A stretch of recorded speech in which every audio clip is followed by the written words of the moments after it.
ओशो कहते हैं, मैं महात्मा गांधी के विचारों से बिल्कुल सहमत नहीं हूं और मैंने सदा उनकी आलोचना की है। परंतु जब उन्हें गोली मारी गई तो मैं 17 साल का था और मेरे पिता ने मुझे रोते हुए देख लिया।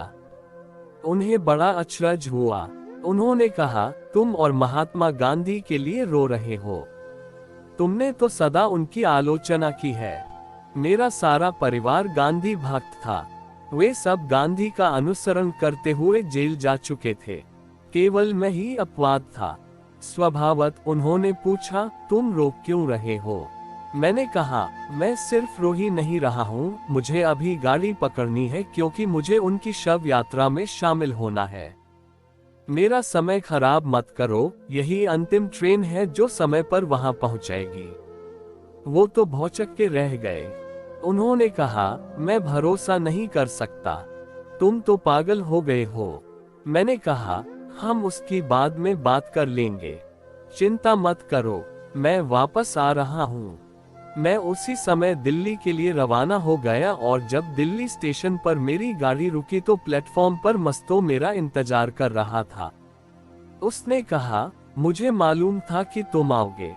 गांधी की आलोचना करने के बावजूद तुम्हारे भीतर उनके लिए आदर भी है, इसलिए मैं तुम्हारी प्रतीक्षा कर रहा था। मुझे मालूम था कि केवल यही गाड़ी तुम्हारे गांव से होकर यहाँ आती है और तुम इसी गाड़ी से आ सकते हो, इसीलिए मैं तुम्हें लेने के लिए आ गया। मैंने मस्तों से कहा, अगर तुमने गांधी के प्रति मेरे भावों की कभी बात की होती तो मैंने तर्क वितर्क न किया होता, लेकिन तुम सदा कुछ स्वीकार करवाना चाहते थे और तब भावना का फिर कोई सवाल नहीं उठता, फिर तो शुद्ध तर्क वितर्क की बात है। या तो तुम जीतते हो या दूसरा। अगर एक बार भी तुमने भावना की बात की होती तो मैंने कुछ न कहा होता, क्योंकि तब फिर कोई तर्क वितर्क न होता। खासकर यह बात रिकॉर्ड में आ जाए, इसलिए मैं तुमसे कहना चाहता हूँ। जबकि महात्मा गांधी के जीवन संबंधी विचार मुझे नापसंद है, फिर भी उनकी बहुत से विशेषताओं की मैं सराहना भी करता हूँ। उनकी बहुत सी बातें हैं जिनकी मैं तारीफ करता हूँ, किंतु जो कहने से रह गई हैं। अब उन्हें रिकॉर्ड में ले लेते हैं। मुझे उनकी सच्चाई बहुत पसंद है। उन्होंने कभी झूठ नहीं बोला। वे चारों ओर झूठ से घिरे हुए थे, फिर भी वे सच पर अडिग रहे। मैं शायद उनके सच से सहमत न हूं, पर मैं यह नहीं कह सकता कि वे सच्चे नहीं थे। उन्होंने जिसको सच माना फिर उसे नहीं छोड़ा। यह बिल्कुल भिन्न बात है कि मैं उनके सच को किसी मूल्य का नहीं मानता, पर वह मेरी समस्या है, उनकी नहीं। उन्होंने कभी झूठ नहीं बोला। मैं उनकी इस सच्चाई का अवश्य आदर करता हूँ, जबकि उनको उस सत्य के बारे में कुछ नहीं मालूम था जिसकी चर्चा मैं करता हूँ, जिसमें छलांग के लिए सदा कहता हूँ। वे मुझसे कभी सहमत नहीं हो सकते थे। सोचने से पहले छलांग लगा दो, नहीं वे तो व्यापारी बुद्धि के आदमी थे। दरवाजे से बाहर कदम उठाने से पहले वे तो सैकड़ों बार सोचते थे, छलांग की बात कहाँ। परंतु गांधी की कुछ बातें मुझे बहुत प्रिय थी, उनका मैं आदर करता हूँ, जैसे उनकी स्वच्छता और सफाई। अब तुम कहोगे कि इतनी छोटी छोटी बातों के लिए आदर। नहीं, ये छोटी बातें नहीं है।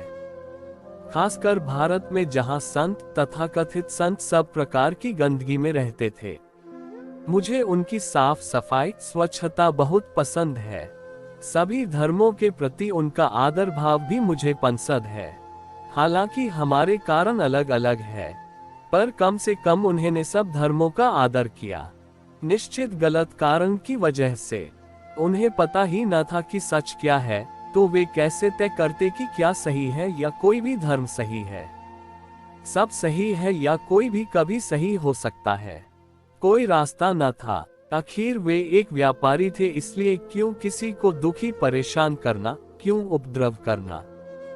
कम से कम इतनी बुद्धि तो उनमें थी कि वे समझ सके कि गीता, कुरान, बाइबल और तलमुद सब एक ही बात कहते हैं। याद रखना, कम से कम इतनी बुद्धि तो थी कि समानता खोज सके। यह कोई कठिन बात नहीं है किसी भी समझदार व्यक्ति के लिए। इसीलिए मैं कहता हूँ, कम से कम इतनी बुद्धि तो थी, पर सच में बुद्धिमान नहीं थे। सच में बुद्धिमान तो सदा विद्रोही होते हैं, और वे कभी विद्रोह न कर सके किसी ट्रेडिशनल का, हिंदू, क्रिश्चियन या बौद्धों का। महात्मा गांधी के साथ भारत का एक अध्याय समाप्त होता है और नया अध्याय आरंभ होता है। मैं इसलिए नहीं रोया कि वे मर गए। एक दिन तो सभी को मरना ही है, इसमें रोने की कोई बात नहीं है। अस्पताल में बिस्तर पर मरने के बजाय गांधी की मौत मरना कहीं अच्छा है, खासकर भारत में।